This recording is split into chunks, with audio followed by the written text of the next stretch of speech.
کسی نے مجھ سے مسئلہ پوچھا کہ بھئی یوتھ کلب والوں کو آپ کیسا سمجھتے ہیں. میں نے کہا بہت اچھا کام کر رہے ہیں ماشاء اللہ. انہوں نے کہا نہیں وہ ان سے کسی نے مسئلہ پوچھا ہے. اب پتہ نہیں ان سے پوچھا بھی ہے کہ نہیں پوچھا, لوگ غلط خبریں بھی پھیلا دیتے ہیں.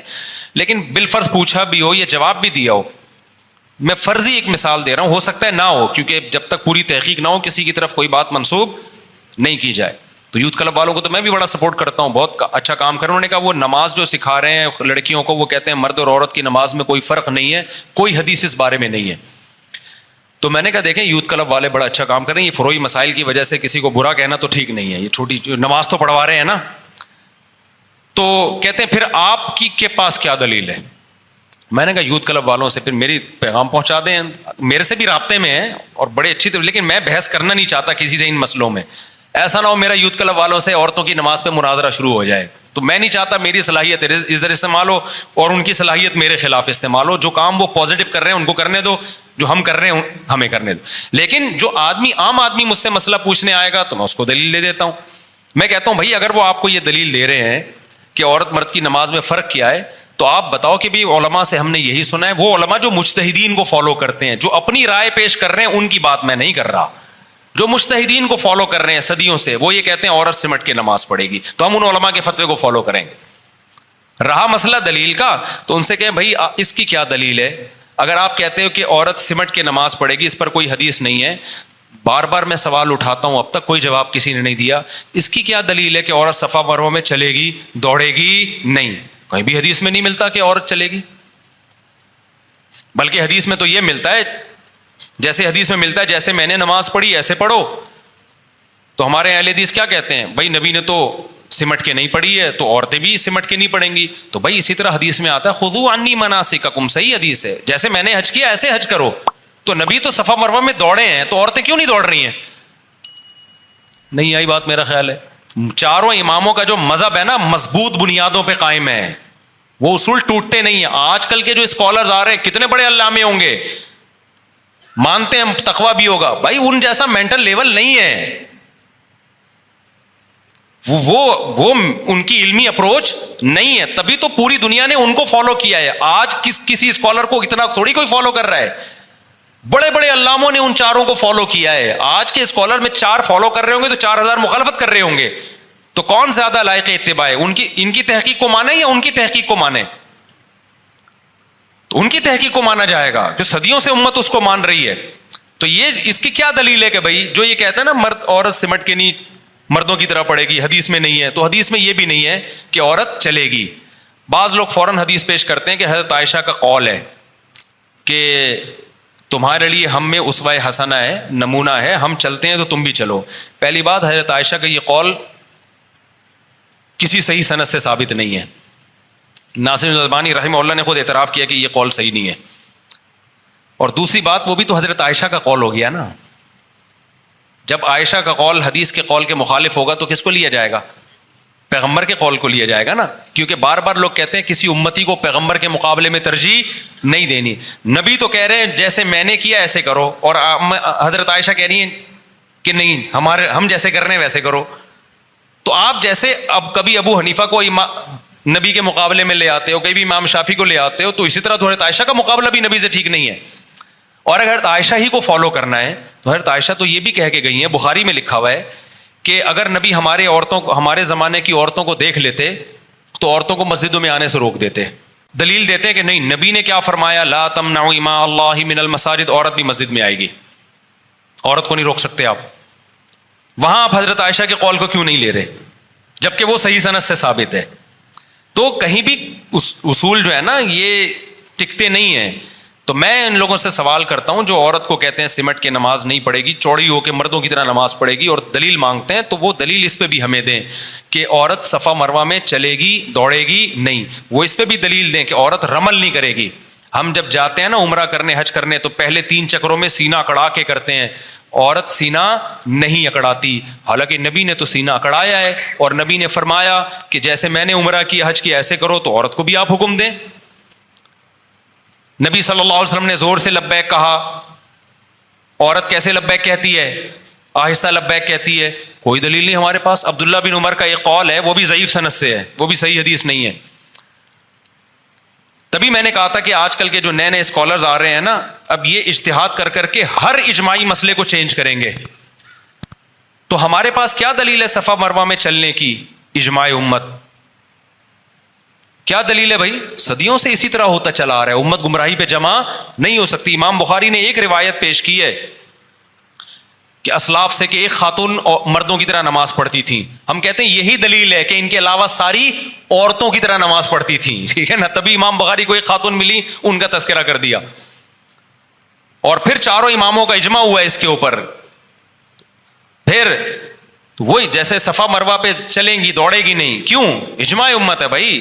لبیک آہستہ کہیں گی، کیوں؟ اجماع امت ہے. تو اسی طرح صدیوں سے سعودی عرب میں بھی آج سے 100 سال پہلے آپ جائیں تو ان کے بوڑھوں سے پوچھیں، وہ کہیں گے ہمارے یہاں بھی عورتیں سمٹ ہی کے نماز پڑھا کرتی تھیں. تو یہ تو اب چینج ہوا ہے سعودی عرب میں. جیسے صدیوں سے 20 ہو رہی تھی، اب 8 کر دی انہوں نے، 10 کر دی.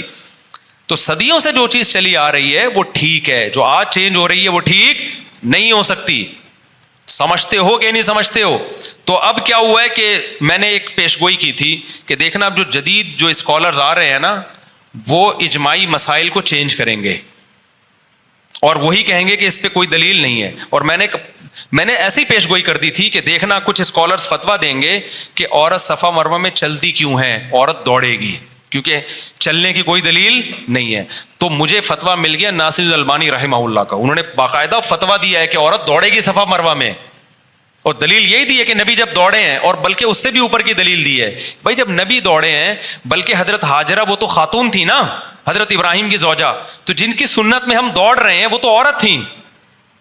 تو عورتوں کو تو اور دوڑنا بنتا ہے.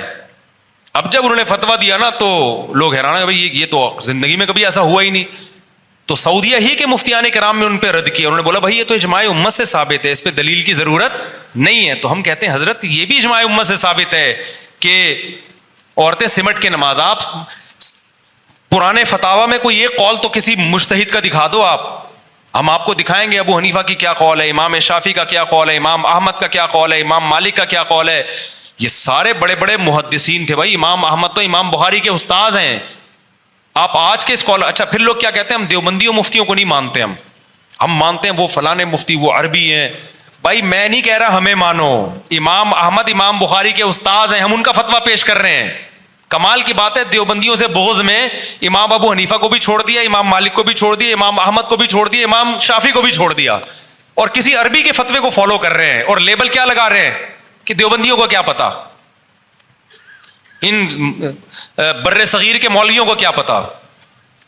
جو بھی علم حاصل کرے گا نا، وہ چاہے بر صغیر کا ہو، چاہے وہ انڈیا کا ہو، چاہے وہ بنگلہ دیش کا، اس کو سب پتا ہوگا. جو علم حاصل نہیں کرے گا وہ مکہ کے اندر بھی پیدا ہوا ہوگا نا، اس کو پتا نہیں ہوگا. تو اس لیے ملتے جلتے ناموں، میں نہیں کہہ رہا کسی عالم کی شان میں گستاخیاں کرنا شروع کر دیں، کسی عربی یا کسی سلفی. علماء سب ہمارے لیے قابل احترام ہیں، لیکن اختلافات میں کرو گے کیا؟ قرآن و سنت کی اس تشریح کو مانو گے جو ان ائمہ نے تشریح کی ہے. سمجھتے ہو کہ نہیں سمجھتے؟ بار بار میں یہ مضمون اس لیے بیان کرتا ہوں، اپنا منجن بیچنے کے لیے نہیں، صرف اس لیے یہ مضمون بیان کرتا ہوں کہ قرآن و سنت کے نام پہ امت کا شیرازہ بکھر رہا ہے. امت ٹوٹ رہی ہے بے لگام اونٹ کی طرح. کبھی کوئی ادھر سے فتویٰ نکل کے آئے گا، وہ کہہ رہے قرآن و سنت، وہ کہہ رہے قرآن ہمارے مسقط میں ایک دوست ہے میری، ان سے بڑی بحث ہوتی رہتی ہے. انہوں نے کسی عربی عالم کا مجھے ویڈیو بھیجی. کسی سلفی عربی عالم تھے، لال رومال، بڑے خوبصورت ماشاءاللہ. انہوں نے کسی نے مسئلہ پوچھا کہ کیا ہم پر لازم ہے کہ ایک فقہ کو ہم فالو کریں یا مجتہدین کو فالو کریں؟ انہوں نے کہا کلا، ہم صرف قرآن و سنت کے پابند ہیں. تو انہوں نے کہا دیکھیں کتنی مضبوط بات ہے. میں نے کہا یہ بات بہت مضبوط ہے، لیکن اس کے پیچھے یہ پیغام ہے کہ وہ قرآن و سنت کے پابند نہیں تھے.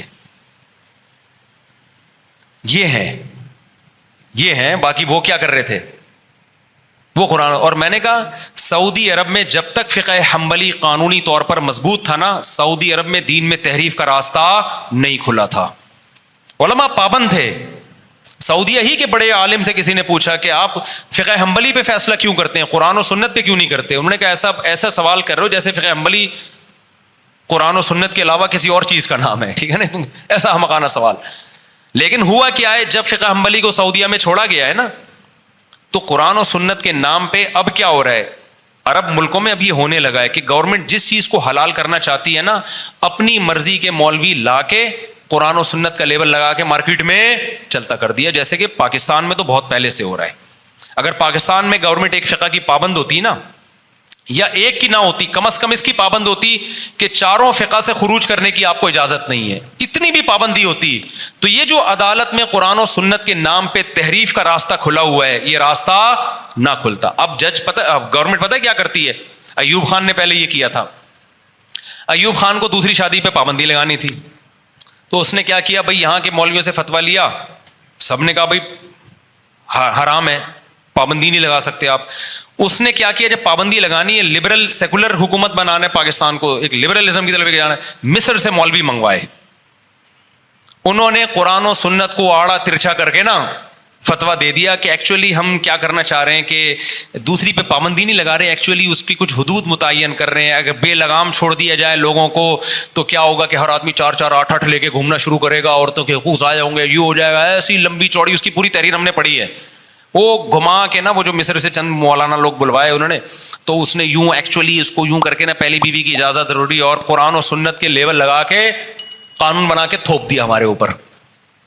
اگرچہ ہم پہ اثر، مجھ پہ تو بالکل بھی اثر نہیں ہوا، لیکن لوگوں پہ کیا کر دیا، بولو نا، تھوپ دیا۔ اس لیے علماء کہتے ہیں بھائی اگر لگام نہ دی نا ان لوگوں کو، لا جو صدیوں سے مرتب ہے اس کا پابند نہ بنایا، تو مولوی کو کون سنبھالے گا؟ مولویوں میں بھی تو 2 نمبر ہوتے ہیں، تو 2 نمبری کا دروازہ کم نہیں ہوگا بلکہ کھلے گا۔ جس مولوی کے دل میں لالچ ہوگی، اب دیکھو میں جب فتویٰ دیتا ہوں تو میں علماء کے سامنے جواب دہ ہوتا ہوں کہ یہ آپ نے نکالا کہاں سے ہے؟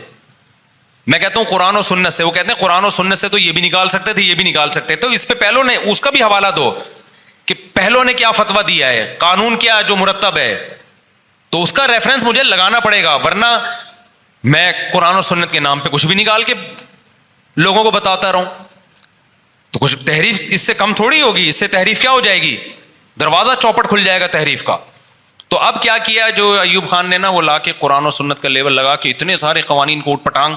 پھر علماء نے کہا کہ شوہر جب مرتا ہے تو عدت بھی ہوتی ہے، 4 مہینے 10 دن ہے، طلاق ہوتی ہے، تو عورت کہیں اور نکاح نہیں کر سکتی، 3 مینسز کا آنا ضروری ہے۔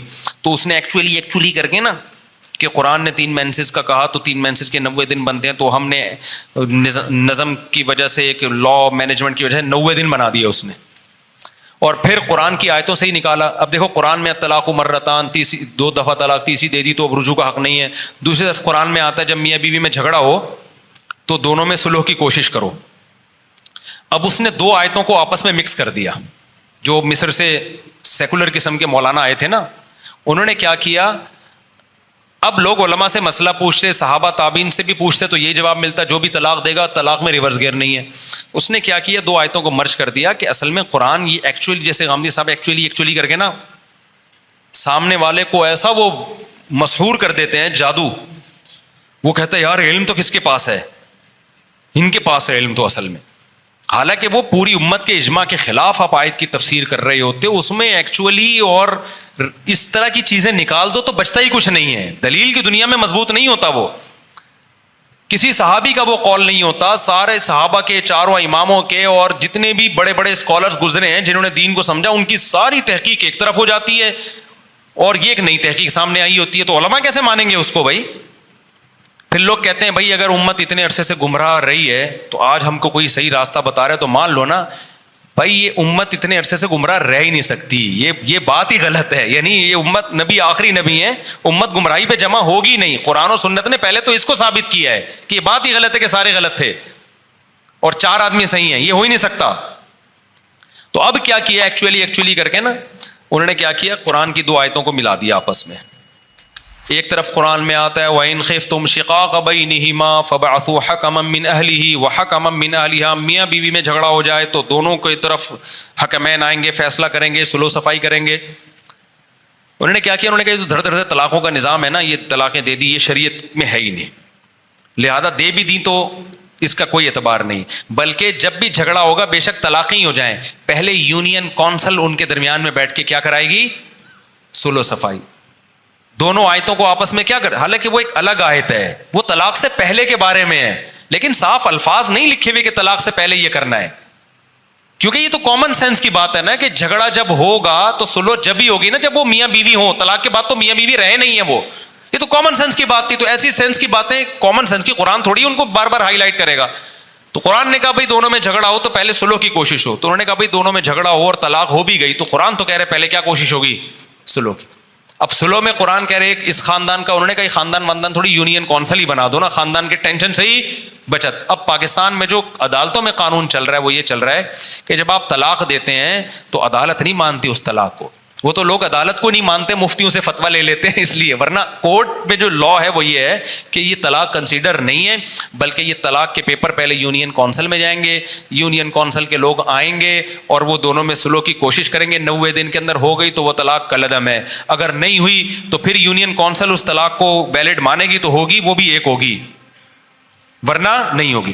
یہ اب امپلیمنٹ اس لیے نہیں ہوا اس قانون کا کہ یونین کونسل والا بھی کون سا آ رہا ہے بیٹھ کے وہ بھی گھر بیٹھا ہوا ہے, اس نے کہا ہو گئی نہیں ہو گئی, ہمیں تو پیسے مل رہے ہیں. تو نہ وہ اپنی ذمہ داری پوری کر رہے ہیں نہ عدالتیں پوری کر رہی ہیں, تو اس لیے چل اسلام ہی رہا ہے. لیکن لا جو آپ کا بنا ہوا ہے نا وہ یہ ہے, اور اس سب پہ کیا لیبل لگا ہوا ہے, قرآن و سنت کے عین مطابق. جب جنرل مشرف نے یہ جو خلا کا قانون بنایا کہ عورت کے پاس مکمل طلاق کا اختیار چلا جائے, اگر پاکستان میں لا ہوتا کہ چاروں اماموں کی جو تحقیق ہے اس کے بغیر قانون پاس ہو نہیں سکتا, تو کبھی بھی یہ خلا کا قانون پاس نہیں ہوتا, کیونکہ اسلام میں ہے ہی نہیں یہ خلا کا یہ والا سیٹ اپ. تو جنرل مشرف نے کیا کیا, قرآن و سنت کا لیبل لگایا, خلا کے لفظ قرآن سے لیا اور اپنی طرف سے اس میں ایڈیشن یہ کی کہ یک طرفہ اور بہت کچھ اوٹ پٹانگ, اور ہو سکتا ہے مفتی تو مارکیٹ میں ہر طرح کے مل جاتے ہیں, کچھ مولانا بھی مل گئے ہوں گے.